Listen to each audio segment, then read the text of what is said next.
박민호 씨, 이제 나이값 좀 하고 집에서 쉬시지? 여기 젊은 애들 방해하지 말고.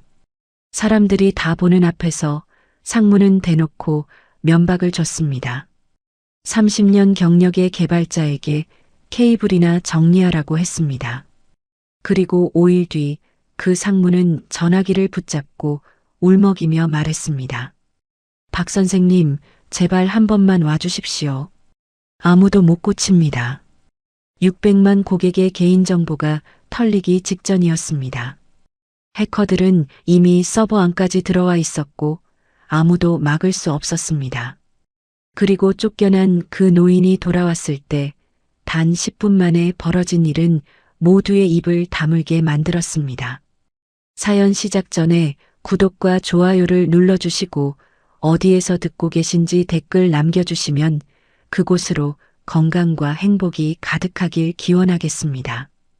전국에서 하루 수만 건의 주문이 몰려드는 중견 유통물류 플랫폼 하늘커머스, 600만 회원의 이름과 주소, 연락처, 결제 정보가 실시간으로 오가는 이 회사의 서버실은 24시간 멈추는 법이 없었습니다.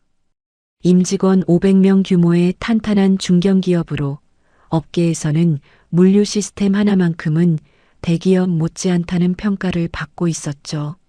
전국 5개 물류센터를 돌리고 당일 배송 시스템까지 갖춘 하늘커머스는 최근 3년 연속 매출 성장을 기록하며 코스닥 상장까지 준비하고 있었습니다.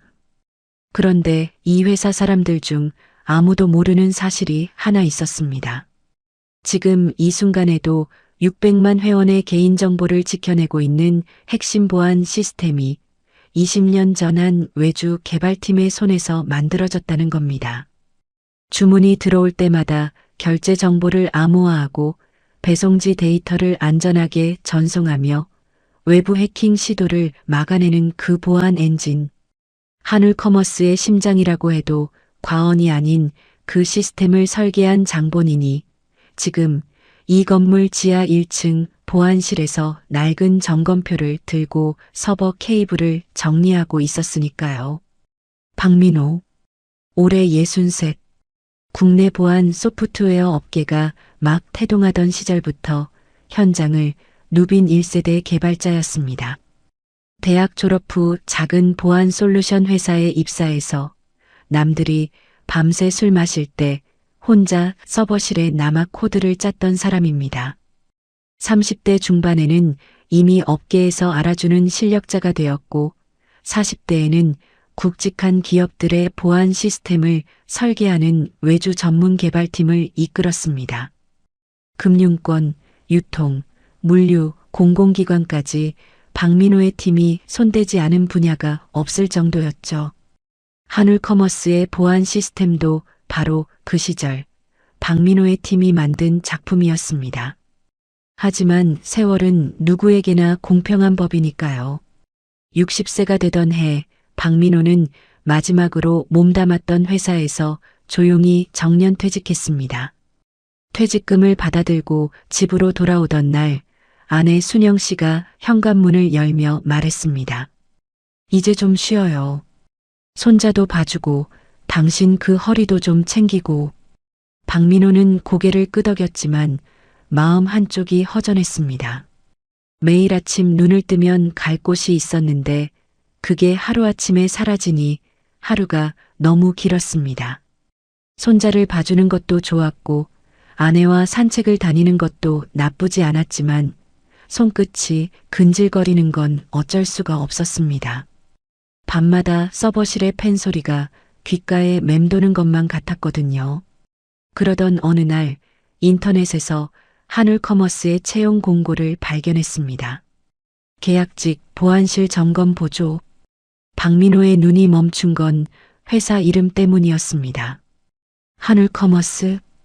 20년 전 자신이 직접 보안 시스템을 설계해 준 바로 그 회사. 그때는 직원 10명도 안 되는 작은 스타트업이었는데 어느새 600만 회원을 거느린 중견기업으로 성장해 있었습니다. 월급은 적었지만 상관없었습니다. 자신이 20년 전에 심어놓은 코드가 아직도 살아서 돌아가고 있는지 두 눈으로 확인하고 싶었거든요. 그게 솔직한 마음이었습니다. 아내에게는 집에만 있으면 치매 온다고 둘러댔습니다. 순영 씨는 한숨을 쉬면서도 첫 출근 날 아침 셔츠를 깔끔하게 다려주었습니다. 면접은 허무할 정도로 간단했습니다. 인사팀 담당자는 이력서를 대충 훑어보더니 경력란에는 눈길도 주지 않았습니다.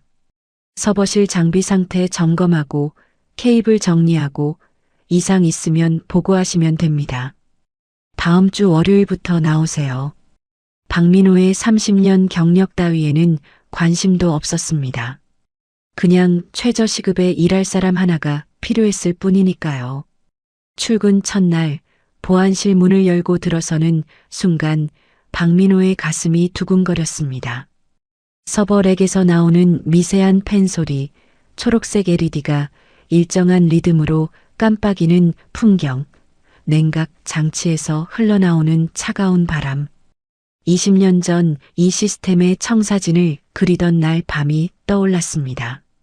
그때는 이 서버실이 작은 창고 하나 크기였는데 지금은 지하 전체를 차지하고 있었습니다. 자신이 심은 나무가 이렇게까지 자라있을 줄은 몰랐습니다. 하지만 감상에 젖을 틈은 없었습니다. 보안팀 막내 직원이 다가와 대뜸 말했거든요. 아, 새로 오신 기사님이죠? 저쪽 케이블 좀 정리해 주시고 끝나면 복사용지 좀 채워주세요. 박민호는 고개를 끄덕이며 조용히 케이블 정리를 시작했습니다. 20대 직원들은 복사용지가 떨어지면 자연스럽게 박민호를 찾았고 프린터가 걸리면 박민호를 불렀습니다. 누군가는 그를 박 기사님이라 불렀고 누군가는 그냥 아저씨라고 불렀습니다. 이름을 기억하는 사람조차 드물었습니다. 점심시간이면 구내식당 구석자리에 혼자 앉아 밥을 먹었습니다. 젊은 직원들은 삼삼오오 모여 수다를 떨었지만 그 무리에 박민호가 끼는 일은 없었습니다. 쉬는 시간에 탕비실에서 커피를 타고 있을 때면 등 뒤로 수군거리는 소리가 들려왔습니다. 나이 들어서 저런 일을 해야 하나? 자식들은 뭐 하는 거래? 그러게. 좀 안쓰럽기도 하고. 근데 컴퓨터는 좀 아시는 것 같더라, 의외로. 에이, 저 나이에 뭘 알겠어. 케이블 정리나 잘하시면 됐지. 박민호는 커피잔을 들고 돌아서며 슬쩍 웃었습니다. 화가 나지는 않았습니다. 그 친구들이 모르는 것뿐이니까요. 이 서버실에서 깜빡이고 있는 저 초록 불빛들이 전부 자기 손끝에서 시작되었다는 거리요. 매일 아침 출근해서 점검표를 들고 서버 상태를 확인할 때마다 박민호는 속으로 고개를 끄덕였습니다. 20년이 지났지만 기본 구조는 여전히 단단하게 버티고 있었습니다. 군데군데 패치가 덧대어져 있었고 새로운 모듈도 여럿 붙어 있었지만 뼈대만큼은 그대로였습니다. 마치 오래된 한옥의 대들보처럼 겉에 페인트를 아무리 덧칠해도 속은 변함이 없었던 겁니다. 박민호는 그 사실이 그냥 좋았습니다. 자신이 만든 것이 아직 살아서 600만 명의 정보를 지키고 있다는 것. 그것만으로도 매일 아침 이 지하실에 내려오는 이유는 충분했습니다. 자신을 뭐라 부르든 어떻게 대하든 그건 중요하지 않았습니다. 다만 한 가지, 이 시스템을 만든 사람이 바로 옆에 있다는 걸 아무도 모른다는 게 가끔은 슬쩍 웃음이 나오긴 했습니다. 20년 전 이 시스템에 자신의 이름을 남기지 않은 건 개발자로서의 겸손이었는지 아니면 그냥 귀찮았던 건지 본인도 잘 모르겠습니다. 어쨌든 지금 이 회사에서 박민호는 그냥 점검표 들고 다니는 기사 아저씨일 뿐이었습니다. 그리고 그게 곧 바뀌게 될 거라는 걸 이 시점에서는 박민호 자신도 전혀 예상하지 못하고 있었습니다. 박민호가 한울커머스에 출근한 지 3개월쯤 되었을 때였습니다. 그 사이 박민호는 나름의 루틴을 만들어가고 있었습니다. 매일 아침 8시에 출근해서 서버실 온도와 습도를 확인하고 장비 상태를 점검표에 기록하고 케이블 연결 상태를 하나씩 눈으로 훑쳤습니다. 점심은 구내식당 구석에서 조용히 먹고 오후에는 서버 로그를 출력해서 이상 수치가 없는지 확인했습니다. 계약직 점검 보조가 할 일은 아니었지만 습관이란 게 무서운 겁니다. 30년 동안 해온 일을 하루아침에 멈추는 게 오히려 더 어려웠으니까요. 누구도 시키지 않았는데 박민호는 서버 로그에서 가끔 미세한 이상 패턴을 발견하면 조용히 메모를 남겨두곤 했습니다. 보안팀 직원들이 그 메모를 발견하고는 고개를 갸웃거리다가 실제로 점검해 보면 소소한 오류가 맞는 경우가 종종 있었습니다. 하지만 그게 박민호의 메모 덕분이라는 걸 눈치챈 사람은 거의 없었습니다. 그냥 운이 좋았다고 생각하거나 정기점검에서 잡힌 거려니 넘겼죠. 그런 박민호의 일상에 먹구름이 들이운 건 경영지원본부 상무 강태식이 그의 존재를 인식하면서부터였습니다. 강태식? 나이 52세. 한울커머스에서 15년을 버텨 임원 자리까지 올라온 인물이었습니다. 하지만 업계에서 그를 아는 사람들은 하나같이 고개를 저었습니다. 실력으로 올라간 사람이 아니었거든요. 초대 회장의 골프 모임에서 인연을 맺은 뒤 줄타기의 달인처럼 윗선에 붙어 승진을 거듭한 케이스였습니다. 매출이 오를 때는 자기 공으로 돌리고 문제가 생기면 부하 직원에게 책임을 떠넘기는 게 일상이었습니다. 그런 사람일수록 아랫사람에게 더 가혹하다는 건 세상 어디나 마찬가지입니다. 강 상무에게는 요즘 한 가지 골칫거리가 있었습니다. 누나의 아들, 그러니까 조카 이민석을 이 회사에 정규직으로 넣어야 했거든요. 민석이는 컴퓨터공학과를 졸업하고 중소 IT 업체에서 1년 남짓 일한 게 전부인 경력이었지만 누나가 매일 전화해서 사정을 하니 안 들어줄 수가 없었습니다. 문제는 자리였습니다. 지금 보안팀 인원이 꽉 찬 상태라 한 명을 빼야 넣을 수 있었습니다. 가장 만만한 게 뭐겠습니까? 당연히 계약직이었죠. 강 상무는 보안실을 지나갈 때마다 박민호를 슬쩍 바라보곤 했습니다. 낡은 점검표를 들고 서버 사이를 오가는 노인.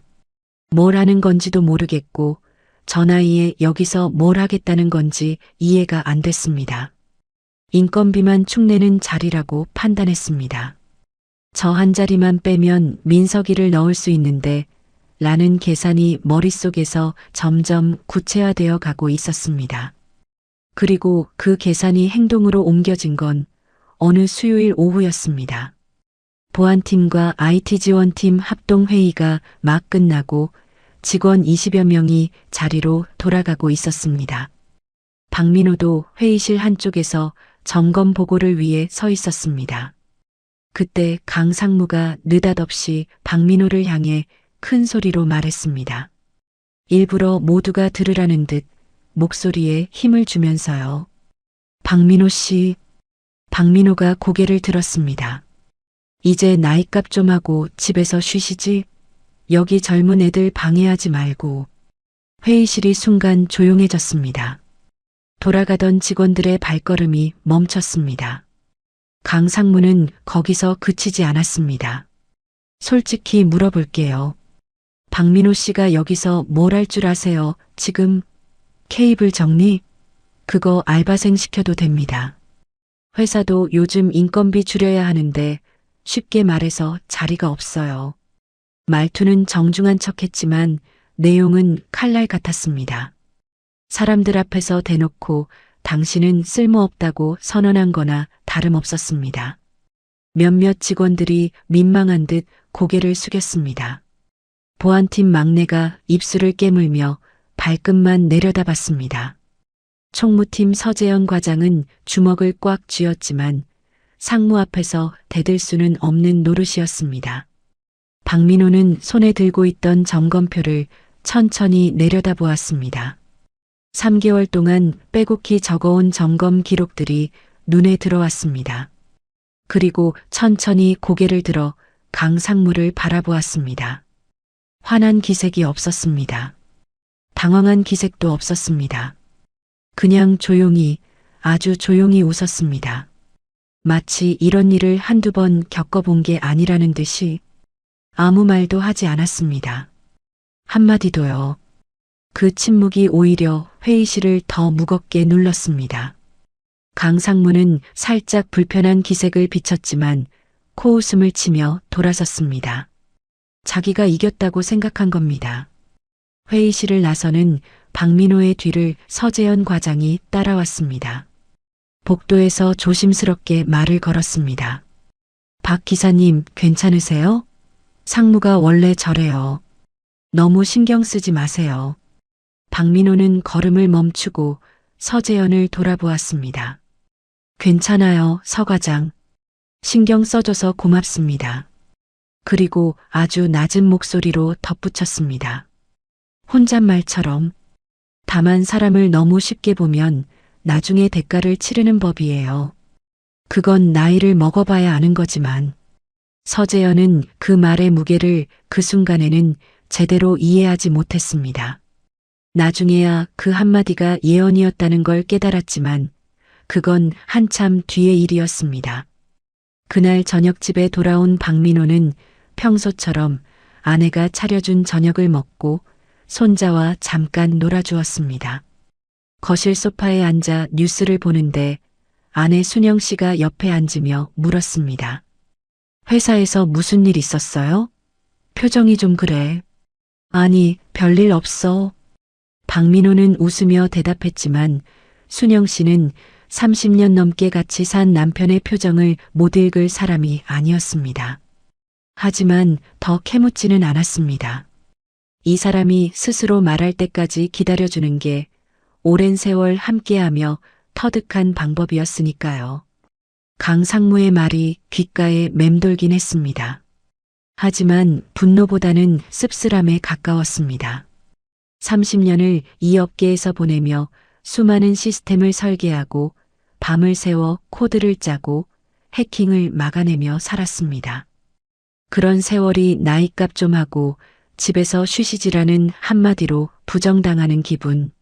세상이 원래 그런 거라는 건 알고 있었지만 막상 겪으니까 입안에 쓴맛이 남긴 했습니다. 그래도 박민호는 그날 밤 평소처럼 10시에 잠자리에 들었습니다. 내일도 출근해야 하니까요. 아직은 그만둘 때가 아니었습니다. 아직은요. 강상무가 박민호에게 면박을 준 지 일주일쯤 지났을 때였습니다. 사무실 분위기가 미묘하게 달라지기 시작했습니다. 보안팀 사이에서 곧 새 사람이 들어온다는 소문이 돌기 시작한 겁니다. 정규직 개발자 한 명이 추가 배치된다는 이야기였는데 누가 오는지는 아무도 몰랐습니다. 다만 총무팀 서재현 과장은 인사팀에서 흘러나온 이야기를 듣고 미간을 찌푸렸습니다. 강상무의 조카라는 소문이 함께 따라붙었거든요. 그리고 그 소문은 사실이었습니다. 월요일 아침 보안팀 사무실 문이 열리고 낯선 청년 하나가 들어왔습니다. 이민석, 나이 28세, 키가 크고 외모가 반반한 편이었고 최신형 노트북 가방을 한쪽 어깨에 메고 있었습니다. 옷도 깔끔하게 차려입었고 표정에는 자신감이 가득했습니다. 아니, 자신감이라기보다는 근거 없는 여유에 가까웠습니다. 컴퓨터 공학과를 졸업하고 중소 IT 업체에서 1년 남짓 일한 게 경력의 전부였지만 걸음걸이에는 마치 경력 10년 차가 새 직장에 첫 출근하는 것 같은 당당함이 묻어 있었습니다. 강상무가 직접 사무실까지 데리고 들어왔습니다. 직원들 앞에서 이민석을 소개하는 강상무의 목소리에는 감추지 못하는 자부심이 실려 있었습니다. 오늘부터 보안팀에 합류하는 이민석 사원입니다. 최신 기술도 잘 알고 젊고 똑똑한 친구니까 다들 잘 지내세요. 직원들은 고개를 끄덕이며 인사를 건넸지만 속으로는 다들 알고 있었습니다. 저 사람이 강상무의 조카라는 걸요. 누구 하나 입 밖으로 꺼내지 않았을 뿐 시선들이 서로를 스치며 같은 말을 하고 있었습니다. 또 낙하산이구나. 이민석은 사무실을 한 바퀴 둘러보더니 창가 쪽에 있는 자리 하나에 시선을 멈췄습니다. 햇볕이 잘 들고 모니터 배치도 좋은 자리였습니다. 그 자리는 박민호가 3개월 동안 매일 아침 출근해서 앉던 자리였습니다. 점검표를 정리하고 서버 로그를 확인하고 조용히 메모를 남기던 바로 그 자리. 이민석이 아무렇지도 않게 짐을 내려놓았습니다. 여기 비었죠? 제가 쓸게요. 옆에 있던 직원이 머뭇거리며 말했습니다. 아, 거기 박 기사님이 쓰시는 자리인데. 말이 채 끝나기도 전에 강상무가 끼어들었습니다. 박민호 씨는 저쪽 구석에 앉으면 되지. 뭐, 서버실 돌아다니는 사람이 자리가 뭐가 중요해? 그리고는 껄껄 웃었습니다. 이민석도 따라 웃으며 노트북을 꺼내 세팅하기 시작했습니다. 직원들은 아무도 뭐라 하지 못했습니다. 서재현 과장이 입술을 꽉 깨물며 고개를 돌렸지만 상무 앞에서 할 수 있는 일은 없었습니다. 박민호는 그 장면을 복도에서 지켜보고 있었습니다. 아침 점검을 마치고 사무실로 돌아오던 참이었습니다. 자신의 자리에 낯선 청년이 앉아 있고 강상무가 그 옆에서 흐뭇하게 웃고 있는 광경. 박민호는 잠시 멈춰서서 그 장면을 바라보았습니다. 표정에는 아무런 변화가 없었습니다. 놀라지도 화를 내지도 않았습니다. 그냥 한번 조용히 숨을 내쉬었을 뿐입니다. 박민호는 조용히 자리로 걸어갔습니다. 이민석이 차지한 자리 옆을 지나 서랍 앞에 섰습니다. 서랍을 열었습니다. 안에는 낡은 USB 하나와 개인 머그컵이 전부였습니다. 3개월 동안 이 회사에서 쓴 물건이라고는 그게 다였습니다. 머그컵은 그냥 두었습니다. USB만 조용히 주머니에 넣었습니다. 그 USB 안에 뭐가 들어있는지 이 사무실의 누구도 알지 못했습니다. 20년 전 이 회사 보안 시스템 전체를 설계할 때 작성한 원본 코드와 구조 설계도 그게 이 작은 장치 안에 고스란히 담겨 있었습니다. 박민호가 이 회사에 올 때 혹시나 싶어 챙겨왔던 것인데 한 번도 꺼내볼 일이 없었습니다. 쓸 일이 없기를 바랐는지도 모릅니다. 박민호는 서버실 점검 게시판에 마지막 점검표를 꽂아두었습니다. 그게 끝이었습니다. 그리고 강상무를 향해 고개를 한번 끄덕이고는 담담한 목소리로 말했습니다. 예. 사람 귀한 줄 모르는 곳엔 더 있을 이유가 없죠. 오늘부로 그만두겠습니다. 사무실이 조용해졌습니다. 직원 몇 명이 고개를 들어 박민호를 바라보았습니다. 강상무는 잠깐 눈을 깜빡이더니 이내 잘 됐다는 듯 손을 흔들었습니다. 그래요, 수고했어요. 인사팀에 서류 넣어 놓을 테니까. 이민석은 노트북 화면에서 눈도 떼지 않았습니다. 관심조차 없었습니다. 방금 이 사무실에서 어떤 사람이 나가는지 그 사람이 어떤 존재였는지 알 리가 없었으니까요. 박민호는 뒤도 돌아보지 않고 사무실을 나갔습니다. 복도를 걸으며 주머니 속 USB를 한번 만져보았습니다. 차갑고 단단한 금속 감촉이 손끝에 느껴졌습니다. 30년 개발 인생 전체가 이 작은 장치 안에 들어있는 셈이었습니다. 그 뒷모습을 바라보던 서재현 과장이 자리에서 일어섰습니다. 몇 걸음 따라가다가 멈췄습니다. 뭐라고 해야 할지 몰랐거든요. 수고하셨습니다. 한마디가 목구멍까지 올라왔지만 그 말이 너무 가벼워서 차마 꺼낼 수가 없었습니다. 서재현은 박민호가 사라진 복도 끝을 한참 바라보았습니다.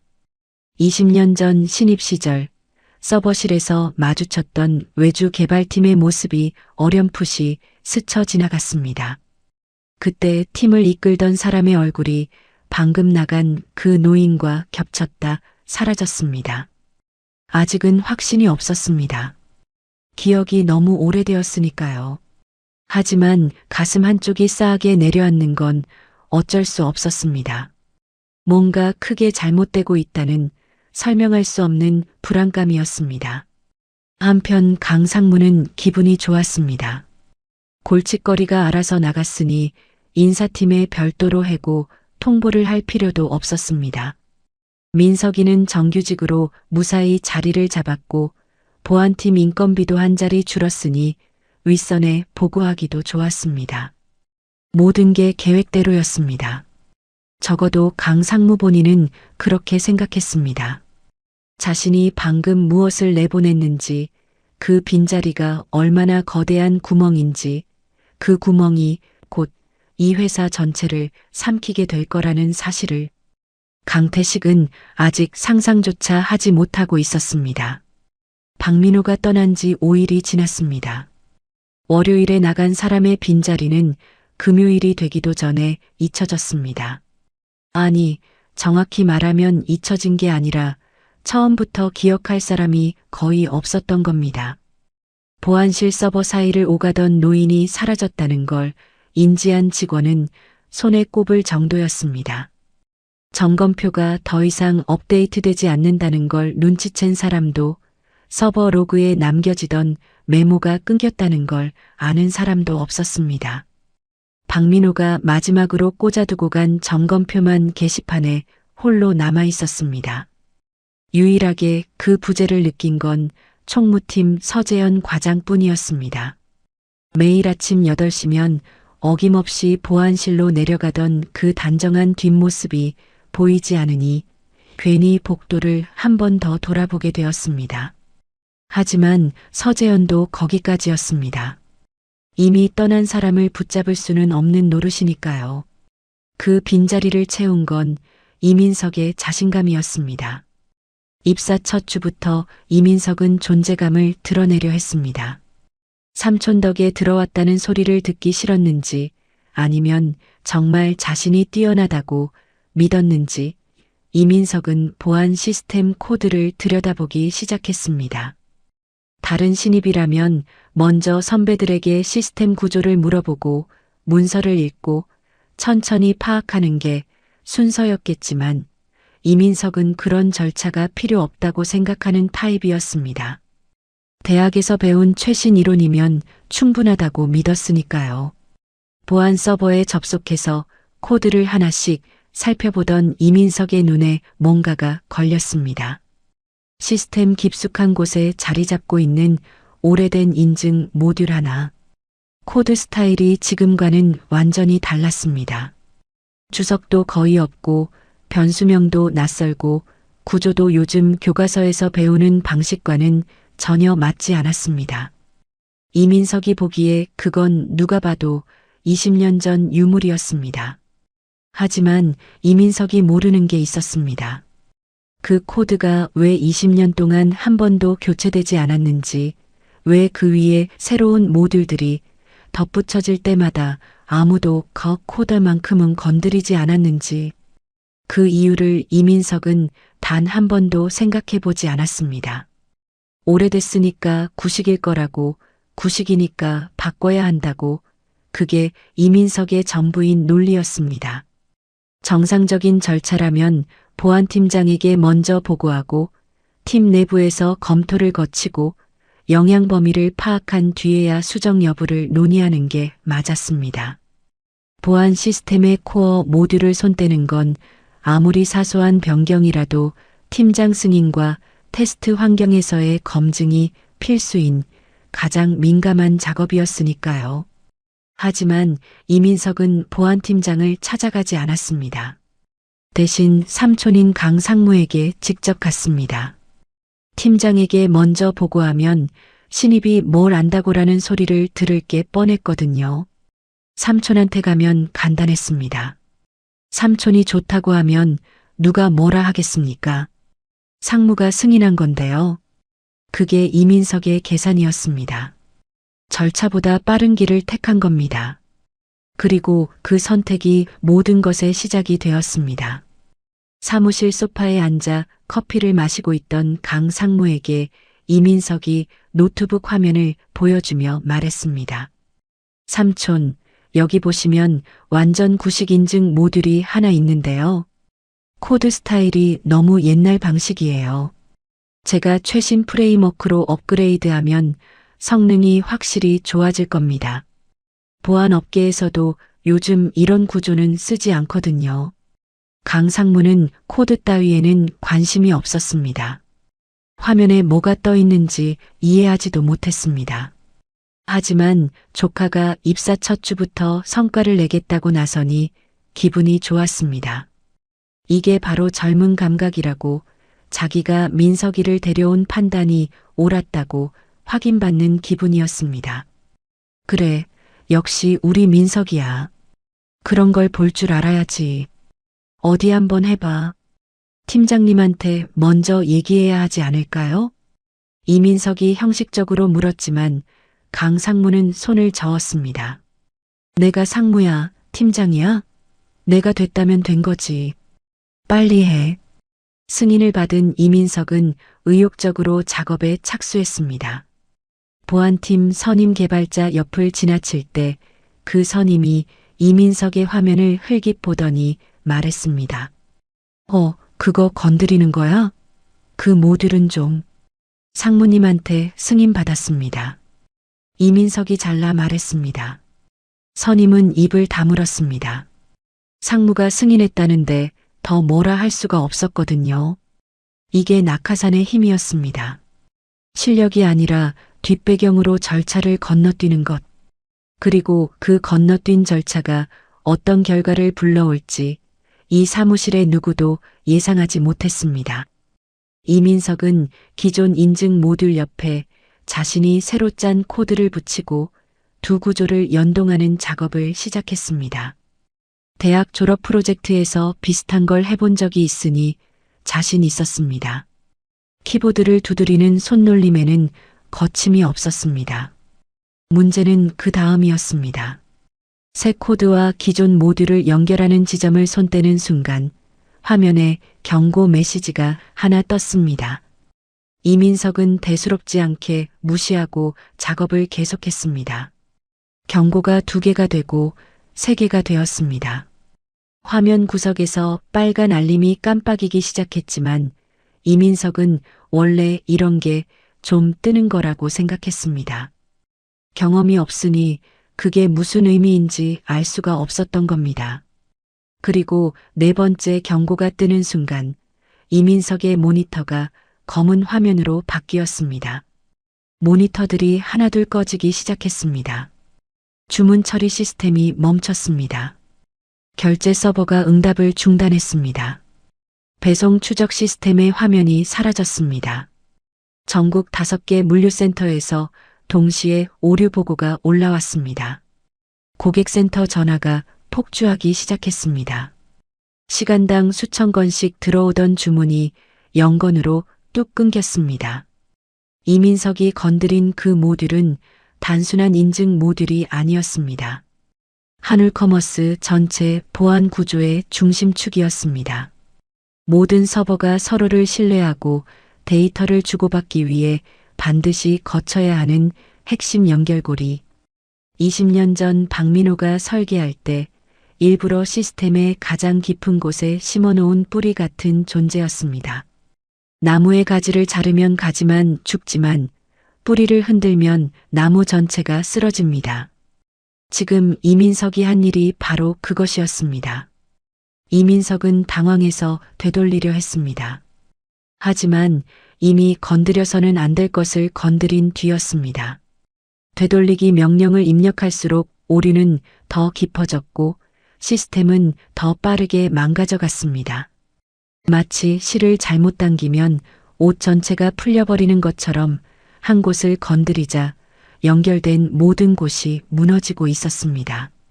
강상무가 벌떡 일어났습니다. 야, 이게 무슨 일이야? 왜 다 꺼진 거야? 이민석은 얼굴이 하얗게 질린 채 모니터만 바라보았습니다. 손가락이 키보드 위에서 멈춰 있었습니다. 아무것도 할 수 없었습니다. 1분 전까지 자신감에 차 있던 그 손이 지금은 떨리고 있었습니다. 보안팀 직원들이 하나둘 자리에서 일어나 서버실로 뛰어갔습니다. 복도에서는 다른 부서 직원들이 웅성거리기 시작했습니다. 한울커머스 창립 이래 전사 시스템이 통째로 멈춘 건 이번이 처음이었습니다. 그리고 이건 아직 시작에 불과했습니다. 진짜 재앙은 이 시스템 마비를 틈타 밖에서 기다리고 있었습니다. 방어벽이 무너진 그 순간을 노리고 있는 존재가 있었다는 걸 이 시점에서는 아무도 알지 못했습니다. 시스템이 멈춘 지 5분도 채 되지 않아 사무실 전체가 전쟁터로 변했습니다. IT팀 전원이 서버실로 달려갔고 보안팀 직원들은 각자 모니터 앞에서 상황 파악에 매달렸습니다. 하지만 화면마다 뜨는 건 오류 메시지뿐이었습니다. 어디서부터 손을 대야 하는지 아무도 알 수 없었습니다. 보안팀장 황도연이 서버실에서 뛰어나와 강상무에게 달려갔습니다. 이마에 땀이 맺혀 있었고 목소리가 떨리고 있었습니다. 상무님, 지금 상황이 심각합니다. 인증 모듈이 완전히 깨졌는데 이 모듈이 전체 서버 간 통신의 기반이었습니다. 이게 무너지니까 연결된 시스템 전부가 멈춘 겁니다. 강상무는 아직 사태의 심각성을 제대로 파악하지 못하고 있었습니다. 그러니까 그걸 고치면 되는 거 아니야? IT팀이 뭐 하는 거야? 빨리 복구해. 황도연 팀장이 고개를 저었습니다. 그게 이 모듈 구조를 저희 팀에서 완전히 이해하는 사람이 없습니다. 원래부터 있던 코드인데 누가 만들었는지도 기록이 안 남아 있어요. 손을 잘못 대면 지금보다 더 망가질 수 있습니다. 그때 서버실에서 다급한 목소리가 울렸습니다. 보안팀 모니터링 담당 직원이 의자에서 벌떡 일어나며 외쳤습니다. 팀장님, 외부에서 접근 시도가 들어오고 있습니다. 황도연이 뛰어갔습니다. 모니터 화면에는 붉은 경고창이 연달아 켜지고 있었습니다. 외부 접근 시도, 감지 보안 프로토콜 비활성화 상태, 인증 서버 응답 없음 방어 레이어, 붕괴 비인가 접속 시도 데이터베이스 영역 침투 중. 황도연의 얼굴에서 핏기가 사라졌습니다. 방어벽이 무너진 틈을 해커들이 즉각 파고든 겁니다. 마치 성벽이 무너지자마자 밖에서 기다리고 있던 적군이 밀려 들어오는 것과 같았습니다.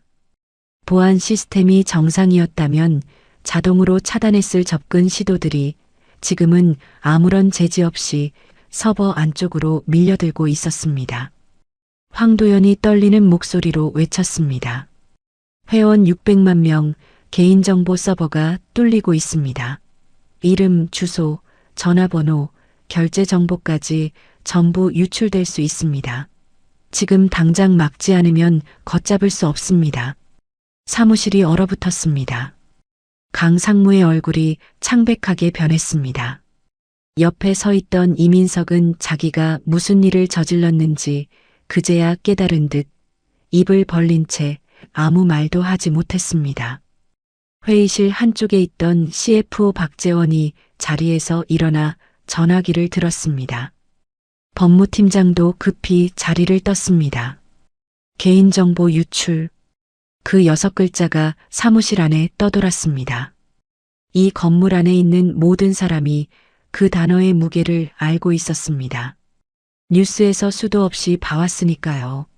얼마 전 국내 대형 통신사에서 가입자 2,300만 명의 유심 정보가 해킹으로 유출된 사건이 온 나라를 발칵 뒤집어 놓았습니다. 피해자들은 자신의 전화번호로 만들어진 대포폰 때문에 보이스피싱에 시달려야 했고 유심을 교체하려는 사람들이 전국 대리점 앞에 긴 줄을 서는 사태가 벌어졌습니다. 회사 주가는 곤두박질 쳤고 경영진은 국회에 불려가 고개를 숙여야 했습니다. 그보다 조금 전에는 국내 대형 이커머스에서 회원 3,370만 명의 이름과 주소, 연락처, 구매 내역이 한꺼번에 털리는 초대형 사고가 터졌습니다. 유출된 정보는 다크웹에서 거래되었고 피해자들에게는 한 번도 가입한 적 없는 사이트에서 결제 완료 문자가 날아들었습니다. 명의가 도용되어 대출이 실행된 경우도 있었습니다. 한 사람의 개인정보가 유출되면 그건 단순한 데이터 몇 줄이 빠져나가는 게 아닙니다. 그 사람의 일상이 송두리째 흔들리는 겁니다. 보이스피싱, 금융사기, 신원도용, 스토킹까지. 한번 빠져나간 정보는 절대 회수할 수 없습니다. 디지털 세상에서 그건 돌이킬 수 없는 재앙이었습니다. 그리고 지금 그 재앙이 한울커머스 600만 고객의 문턱까지 밀려와 있었습니다. IT팀이 총동원되었지만 속수무책이었습니다. 문제의 핵심인 인증 모듈 구조를 이해하는 사람이 팀 안에 단 한 명도 없었거든요. 그동안 그 모듈은 그냥 거기에 있었습니다. 아무도 건드리지 않았고, 아무도 분석하지 않았고, 아무도 궁금해하지 않았습니다. 잘 돌아가고 있으니까 굳이 들여다볼 이유가 없었던 겁니다. 하지만 문제가 터지고 나니 그 굳이 들여다볼 이유가 없었던 것이 얼마나 큰 맹점이었는지 뼈저리게 드러난 셈이었습니다. 강 상무가 다급하게 외부 보안 전문 업체에 긴급 연락을 넣었습니다. 30분 만에 업체 기술자 3명이 도착했습니다. 서버실에 들어가 코드를 살펴보던 그들은 10분쯤 지나자 난감한 표정을 지으며 나왔습니다. 솔직히 말씀드리겠습니다. 이 구조는 저희가 한 번도 본 적이 없는 방식입니다. 상용 프레임워크를 쓴 게 아니라 누군가가 처음부터 독자적으로 설계한 구조입니다. 어디서 어떻게 연결되어 있는지 파악 자체가 안 됩니다. 설계자 없이는 손댈 수가 없습니다. 저희가 잘못 건드리면 지금보다 더 악화될 수 있습니다. 강 상무의 목소리가 높아졌습니다. 그럼 어쩌라는 거야? 지금 고객 정보가 털리고 있다고. 업체 기술자가 고개를 저으며 대답했습니다. 이 코드를 설계한 사람을 찾으셔야 합니다. 그 사람이 아니면 이 구조를 풀 수 있는 사람은 없습니다. 사무실에 무거운 침묵이 내려앉았습니다. 설계한 사람을 찾으라니. 20년 전 외주 개발팀이 만든 건데 그 사람이 누군지 아는 사람이 이 회사에 있기나 한 건지.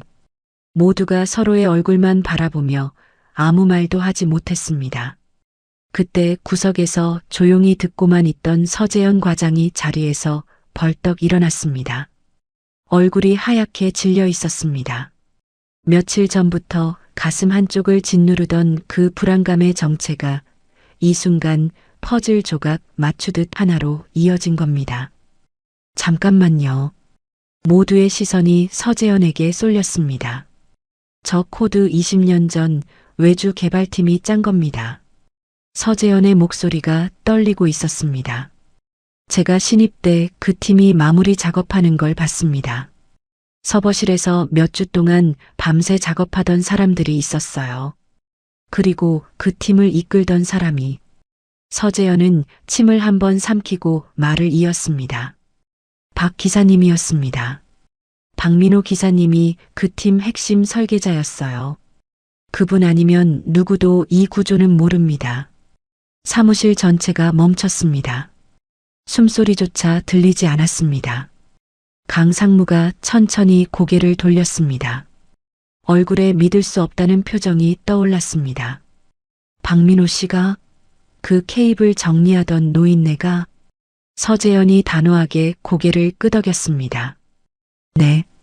5일 전에 상무님이 내보내신 그분입니다. 그 한마디가 회의실을 관통했습니다. 강 상무의 입이 열렸다 닫혔습니다. 아무 말도 나오지 않았습니다. 나이값 좀 하고 집에서 쉬시지라고 했던 자기 목소리가 귓속에서 메아리치고 있었을 겁니다. 이민석은 고개를 들지 못했습니다. 자기가 차지했던 그 창가 자리의 원래 주인이 누구였는지, 자기가 구식이라고 비웃었던 그 코드를 누가 만들었는지 이제야 알게 된 겁니다. 보안팀 모니터에서는 여전히 붉은 경고창이 쉬지 않고 깜빡이고 있었습니다.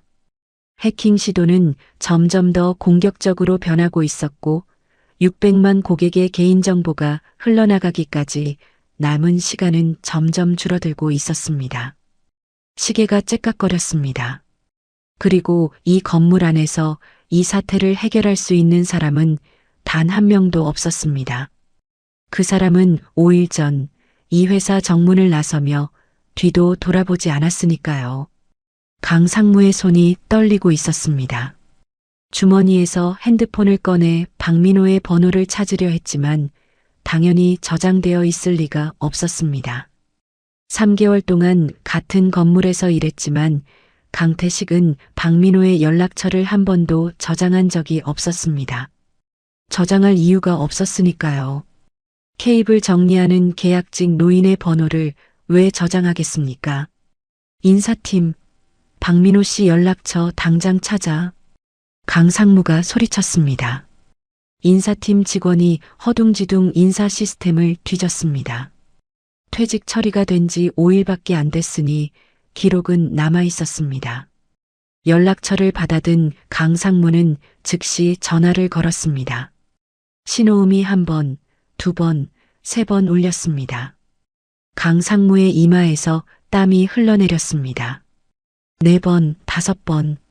받지 않았습니다. 제발 좀 받아라.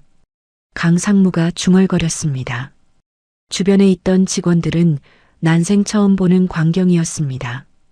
항상 큰 소리로 호통치고 아랫사람 앞에서 어깨에 힘 잔뜩 주던 그 강태식 상무가 전화기를 붙잡고 간절하게 읍소하는 모습. 불과 5일 전 나이값 좀 하고 집에서 쉬시지라며 코웃음 쳤던 바로 그 사람이었습니다. 6번째 신호음이 울리고 전화가 연결되었습니다. 여보세요. 박민호의 목소리는 평온했습니다. 강상무의 떨리는 숨소리와는 완전히 다른 온도였습니다. 그 시각 박민호는 집 근처 편의점 앞 벤치에 앉아 있었습니다. 퇴사하고 나온 뒤 며칠간의 일상은 단순했습니다.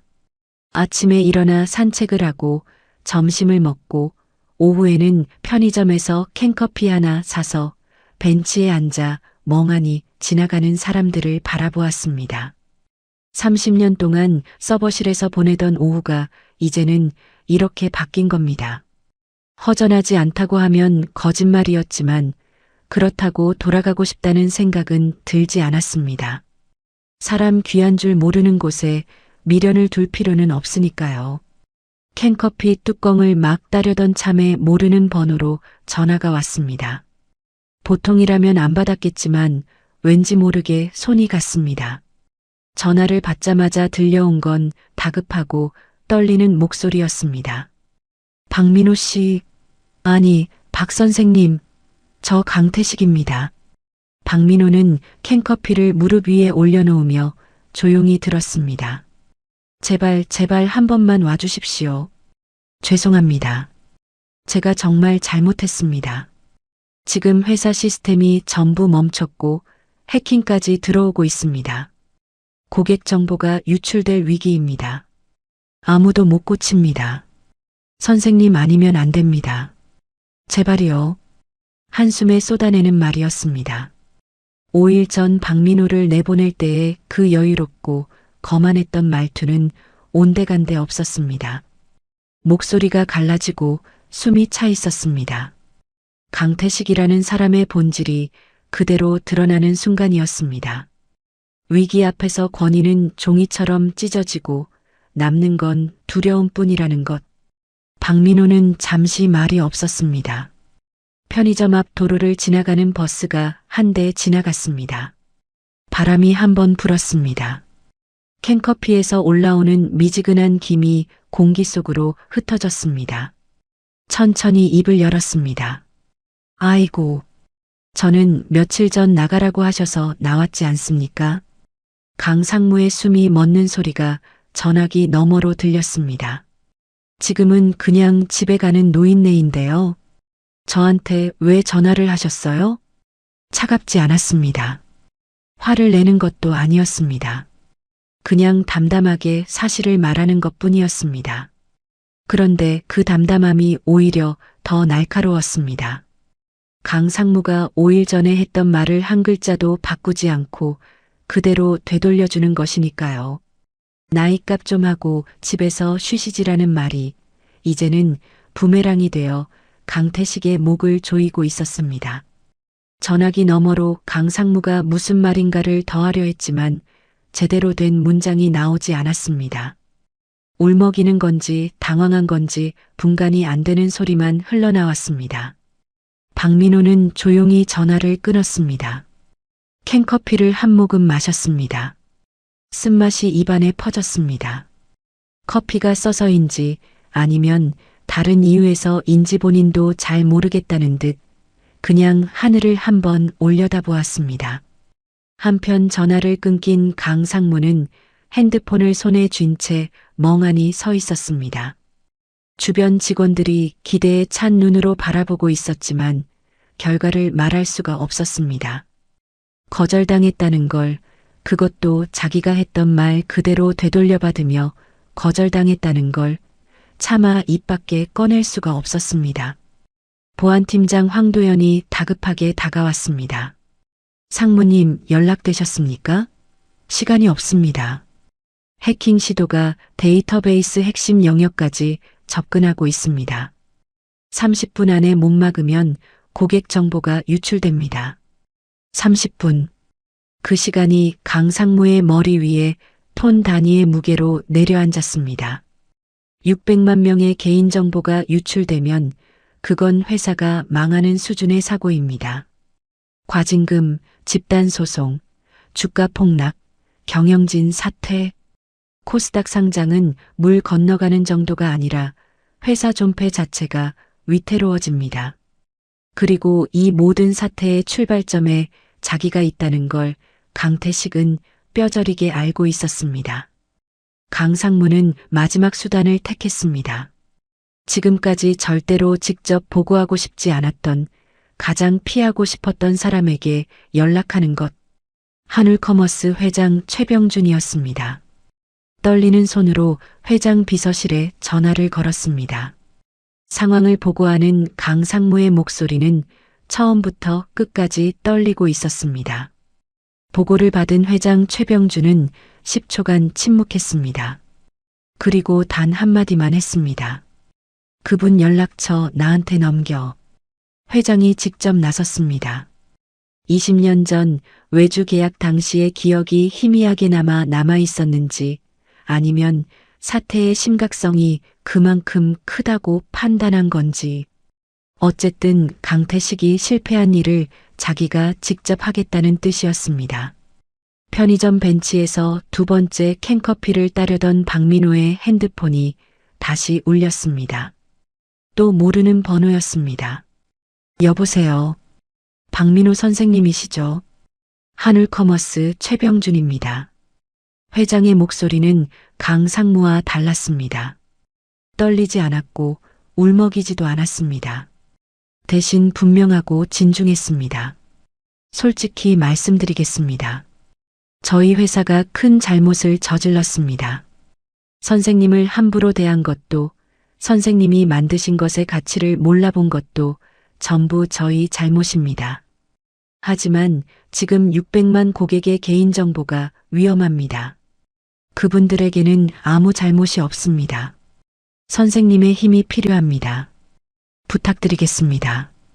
박민호는 캔커피를 내려다보며 잠시 생각했습니다. 강태식의 전화와는 무게가 달랐습니다. 회사에 대한 감정은 여전히 씁쓸했지만 600만 명이라는 숫자가 마음에 걸렸습니다. 그 사람들의 이름과 주소와 전화번호와 결제 정보가 지금 이 순간에도 어딘가로 새어나가고 있을지 모른다는 것. 그건 강상무에 대한 감정과는 완전히 별개의 문제였습니다. 박민호는 캔커피를 벤치 위에 내려놓고 자리에서 일어났습니다. 알겠습니다. 가겠습니다. 짧은 대답이었습니다. 하지만 그 한마디에 600만 명의 운명이 걸려 있었습니다. 박민호는 주머니 속 USB를 한번 만져보았습니다. 차갑고 단단한 감촉. 5일 전 회사를 나올 때 챙겼던 그것이 이제 진짜 쓸모를 찾으려 하고 있었습니다. 편의점 앞 벤치에는 반쯤 딴 캔커피 하나가 남았습니다. 박민호는 버스 정류장을 향해 걸어갔습니다. 발걸음이 빨라졌습니다. 30년 개발자의 본능이 은퇴한 노인의 허전함을 밀어내고 다시 깨어나고 있었습니다. 박민호가 한울커머스 건물 앞에 도착한 건 전화를 끊은 지 40분 뒤였습니다. 편의점 벤치에서 일어나 버스를 타고 오는 동안 머릿속에서는 이미 20년 전의 설계도가 펼쳐지고 있었습니다. 인증 모듈의 연결 구조, 방어벽의 계층 배치, 서버 간 신뢰 체인의 흐름. 20년이 지났지만 자기가 만든 것은 한 줄도 잊지 않았습니다. 손이 기억하고 있었으니까요. 버스에서 내려 건물 쪽으로 걸어가면서 주머니 속 USB를 한번 만져보았습니다. 이 작은 장치 하나에 600만 명의 운명이 걸려 있다는 게 생각해보면 아이러니한 일이었습니다. 5일 전 이 회사를 나올 때만 해도 이걸 다시 꺼내볼 일이 있을 거라고는 생각하지 못했으니까요. 정문을 들어서는 순간 로비의 분위기가 평소와 완전히 달랐습니다. 직원들이 복도를 뛰어다니고 있었고 어딘가에서 전화벨 소리가 끊이지 않았습니다. 엘리베이터 앞에서 마주친 직원 2명이 창백한 얼굴로 뭔가를 속삭이다가 박민호를 보고 멈칫했습니다. 5일 전까지 케이블 정리하던 그 노인이 왜 다시 와 있는 건지 이해가 안 된다는 표정이었습니다. 보안팀 사무실 문을 열고 들어서자 안에 있던 사람들의 시선이 일제히 박민호에게 쏠렸습니다. IT팀, 보안팀, 외부 업체 기술자, 그리고 한쪽 구석에 서 있던 강 상무와 이민석. 20여 명이 넘는 사람들이 빼곡하게 모여 있었지만 박민호가 문을 열고 들어오는 순간 사무실이 조용해졌습니다. 마치 시간이 멈춘 것처럼 모든 시선이 이 63 노인에게 꽂혀 있었습니다. 강태식이 박민호를 보자마자 달려왔습니다. 그리고 모두가 보는 앞에서 무릎을 꿇었습니다. 50대 중반의 상무가 직원들이 다 보는 앞에서 어깨에 힘 잔뜩 주고 다니던 그 사람이 63 계약직 노인 앞에 무릎을 꿇은 겁니다. 박 선생님, 죄송합니다. 제가 정말 잘못했습니다. 제발 도와주십시오. 목소리가 갈라져 있었습니다. 눈가가 붉었습니다. 5일 전 나이값 좀 하고 집에서 쉬시지라며 코웃음 치던 그 얼굴이 지금은 공포와 후회로 일그러져 있었습니다. 그 뒤에 서 있던 이민석은 고개를 숙인 채 미동도 하지 않았습니다. 자기가 차지했던 창가 자리의 원래 주인이 눈앞에 서 있다는 사실이 지금은 견딜 수 없는 무게로 어깨를 짓누르고 있는 게 분명했습니다. 박민호는 바닥에 무릎 꿇은 강태식을 내려다보았습니다. 잠시 말이 없었습니다. 사무실에 있던 모든 사람이 숨을 죽이고 그 장면을 지켜보았습니다. 박민호가 어떤 말을 할지, 어떤 반응을 보일지 아무도 예측할 수 없었습니다. 박민호는 천천히 입을 열었습니다. 화를 내지 않았습니다. 비꼬지도 않았습니다. 담담하고 낮은 목소리였습니다. 일단 고객 피해부터 막겠습니다. 짧은 한마디였습니다. 조건도 없었고 따지지도 않았습니다.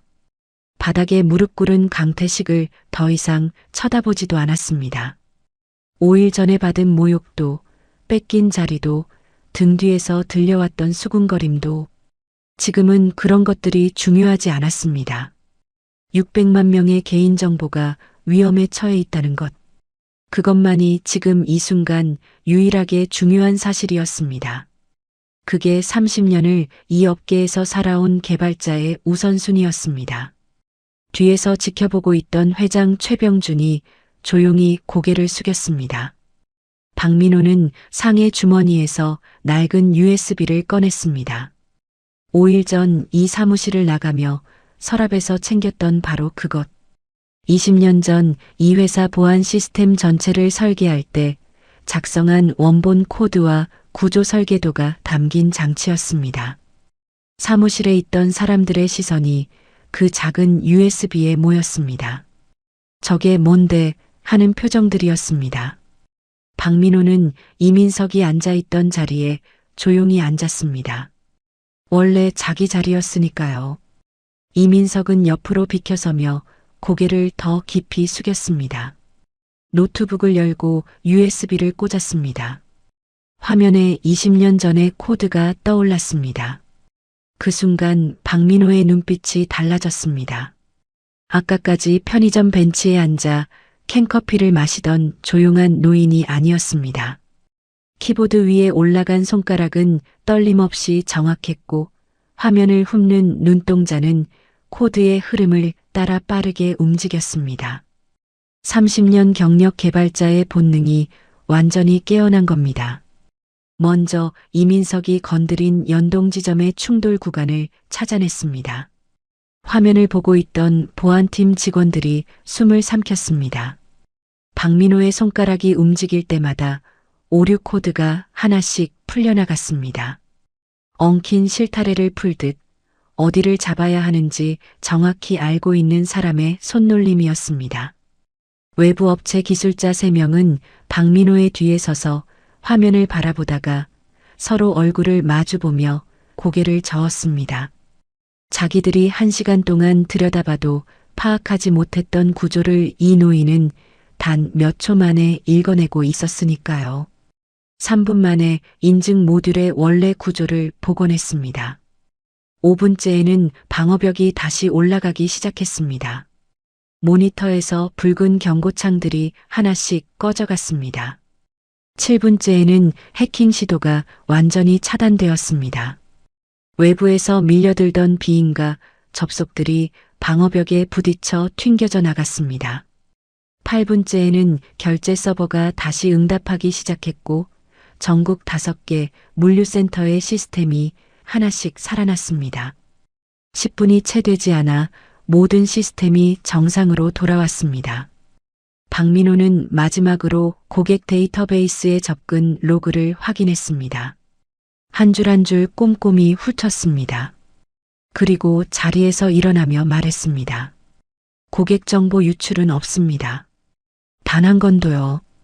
그 한마디가 사무실에 떨어지는 순간 정적이 흘렀습니다. 1초, 2초, 그리고 누군가 박수를 치기 시작했습니다. 보안팀 막내였습니다. 한 명이 시작하자 2명이 따라붙었고 곧 사무실 전체에서 박수가 터져 나왔습니다. IT팀 직원들이, 외부 업체 기술자들이, 복도에서 지켜보던 다른 부서 직원들까지 박수를 쳤습니다. 600만 명의 개인정보가 무사하다는 안도감과 눈앞에서 벌어진 일에 대한 경외감이 뒤섞인 박수였습니다. 박민호는 조용히 고개를 끄덕이며 자리에서 일어났습니다. 별것 아니라는 듯. 하지만 그 10분이 이 회사의 운명을 바꿨다는 걸 이 방에 있는 모든 사람이 알고 있었습니다.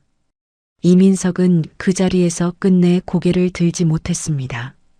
자기가 구식이라고 비웃었던 코드가, 자기가 업그레이드하겠다고 큰 소리쳤던 그 모듈이 10분 만에 이 노인의 손끝에서 완벽하게 복원되는 걸 두 눈으로 지켜본 겁니다.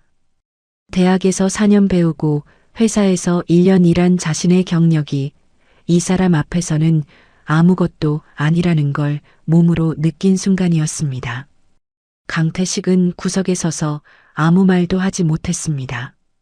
박수 소리가 사무실을 가득 채우는 동안 그는 자기가 내보냈던 사람의 뒷모습만 바라보고 있었습니다. 사태가 수습된 뒤 회장 최병준은 박민호를 별도로 불렀습니다. 회장실이 아니라 본관 1층의 작은 응접실이었습니다. 최병준은 박민호보다 5살 위인 68세. 한울커머스를 직원 10명도 안 되는 작은 스타트업에서 600만 회원의 중견기업으로 키워낸 창업자였습니다. 20년 전 박민호의 외주 개발팀의 보안 시스템을 맡겼던 것도 최병준의 결정이었습니다. 당시에는 돈이 없어서 외주비도 깎고 또 깎았던 기억이 지금은 부끄러운 과거로 남아 있었습니다. 최병준은 응접실 테이블 위에 오래된 서류 봉투 하나를 꺼내 놓았습니다. 20년 전 외주 계약서였습니다. 누렇게 변색된 종이 위에 박민호의 이름이 적혀 있었습니다. 계약금과 잔금 내역, 납품 일정, 검수 확인서. 그 아래에는 박민호의 서명이 있었습니다. 이걸 찾는데 시간이 좀 걸렸습니다. 최병준이 먼저 입을 열었습니다. 박민호는 그 서류를 내려다보며 말없이 들었습니다. 그때 우리가 선생님 팀에 제대로 대우를 못했습니다. 솔직히 말하면 외주비도 시장 가격보다 많이 낮았고 설계 기여에 대한 별도 보상도 없었습니다. 당시에는 회사가 어려워서 그랬지만 그건 핑계일 뿐입니다. 이제라도 바로잡겠습니다. 박민호는 잠시 창밖을 바라보았습니다. 20년 전 이 회사의 보안 시스템을 납품하고 돌아가던 날이 떠올랐습니다. 그때 받은 외주비는 팀원들 인건비와 장비비를 빼고 나면 거의 남는 게 없었습니다. 하지만 불만을 말하지 않았습니다. 좋은 시스템을 만들었다는 것 자체가 보람이었으니까요. 개발자란 원래 그런 사람이었습니다. 자기가 만든 것이 잘 돌아가는 걸 보는 게 가장 큰 보상이라고 믿는 사람들이었으니까요. 하지만 20년이 지나고 자기가 만든 시스템 위에서 600만 회원짜리 기업이 성장하는 동안 자신은 최저시급 계약직으로 케이블이나 정리하고 있었다는 건 생각해보면 참 아이러니한 일이었습니다. 최병준이 말을 이었습니다. 선생님을 공식적으로 기술 고문으로 모시고 싶습니다. 그리고 20년 전 설계 기여분에 대한 추가 보상도 지급하겠습니다. 금액은 선생님이 납득할 수 있는 수준으로 준비하겠습니다. 박민호는 천천히 고개를 돌려 최병준을 바라보았습니다. 돈이 목적으로 이 회사에 온 게 아니었습니다. 하지만 자신의 일에 대한 정당한 대가를 받는 것은 그것 자체가 존중의 표시라는 걸 알고 있었습니다. 30년 동안 코드를 짜며 배운 게 하나 있다면 좋은 기술에는 정당한 값을 치러야 한다는 것이었습니다. 그래야 다음 세대의 개발자들도 제대로 대우받을 수 있으니까요. 한 가지 부탁이 있습니다. 박민호가 입을 열었습니다. 이민석 씨를 내보내지 말아 주십시오. 최병준이 의아한 표정을 지었습니다. 그 친구 때문에 이 사달이 난 건데 왜요? 실력이 없는 게 아니라 경험이 없는 겁니다. 기초가 부족한 거지 머리가 나쁜 건 아닙니다. 그리고 이번 일로 그 친구가 배운 게 있을 겁니다. 아무리 최신 기술을 안다고 해도 기본을 모르면 언제든 이런 일이 생긴다는 거려. 박민호는 잠시 말을 멈췄다가 덧붙였습니다. 제 옆에서 기초부터 다시 배우게 해주십시오. 1년이면 쓸만한 개발자가 될 겁니다. 삼촌백으로 들어온 건 그 친구 잘못이 아닙니다. 기회를 어떻게 쓰느냐는 앞으로 본인 몫이지만요. 최병준은 한참 박민호를 바라보다가 고개를 끄덕였습니다. 그렇게 하겠습니다. 강태식 상무에 대해서는 이야기가 달랐습니다. 최병준은 박민호에게 직접 말하지는 않았지만 이미 감사위원회에 강태식의 인사 전횡과 절차 무시에 대한 조사를 지시한 뒤였습니다. 조카를 정규직으로 밀어넣기 위해 계약직을 내보낸 것, 보안 시스템 수정을 팀장 승인 없이 상무 권한으로 강행한 것, 그로 인해 전사 시스템 마비와 해킹 위기를 초래한 것, 하나하나가 징계 사유였습니다. 강태식의 한울커머스에서의 시간은 이제 얼마 남지 않은 셈이었습니다. 일주일 뒤 한울커머스 전체 공지로 하나의 발표가 나왔습니다. 박민호 기술 고문 위촉 건이었습니다. 주 3회 출근, 보안 시스템 점검 및 자문, 신입 개발자, 멘토링. 직함이 달라지자 사람들의 태도도 달라졌습니다.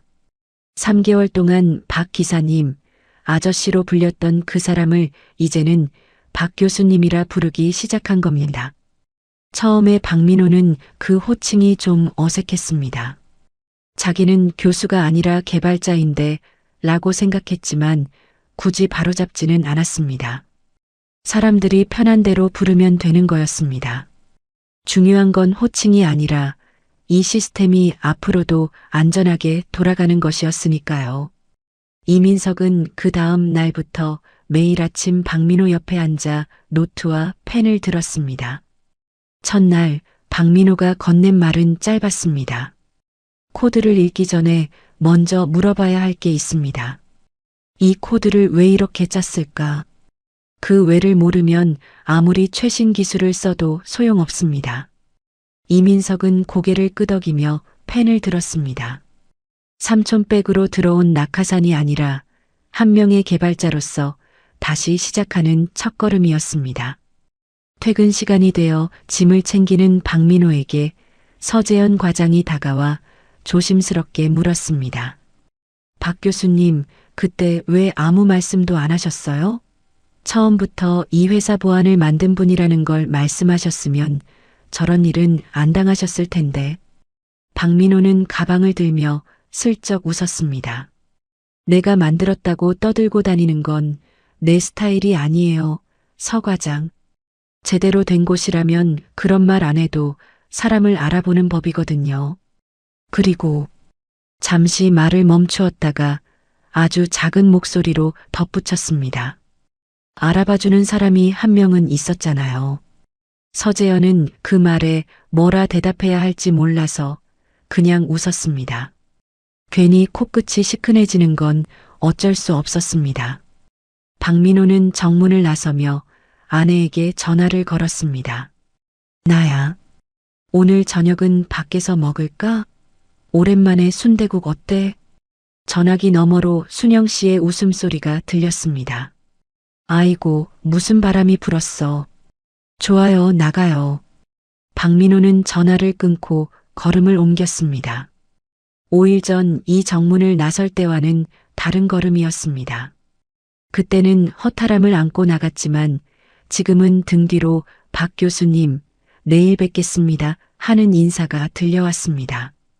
이름 없는 베테랑은 이제 비로소 자신의 진짜 이름을 찾았습니다. 여러분, 오늘 이야기 어떠셨습니까? 세상에는 눈에 보이지 않는 곳에서 묵묵히 자기 일을 하는 사람들이 있습니다. 그 사람들이 있기에 우리가 매일 안전하게 물건을 사고 결제를 하고 개인정보를 걱정 없이 맡길 수 있는 겁니다. 하지만 그런 사람들의 가치를 알아보는 건 대부분 그 사람이 떠난 뒤입니다.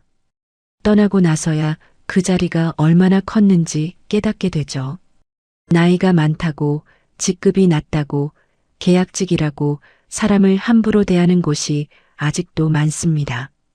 하지만 진짜 실력은 직함에 있는 게 아닙니다. 30년 동안 묵묵히 쌓아온 경험과 손끝에 있는 겁니다. 박민호처럼 조용히 자기 자리를 지키는 사람들이 이 세상에 더 많은 존중을 받았으면 좋겠습니다. 이야기를 끝까지 들어주신 분이 계시다면 잘 들었다고 댓글 하나만 남겨주세요. 구독과 좋아요 부탁드립니다. 감사합니다.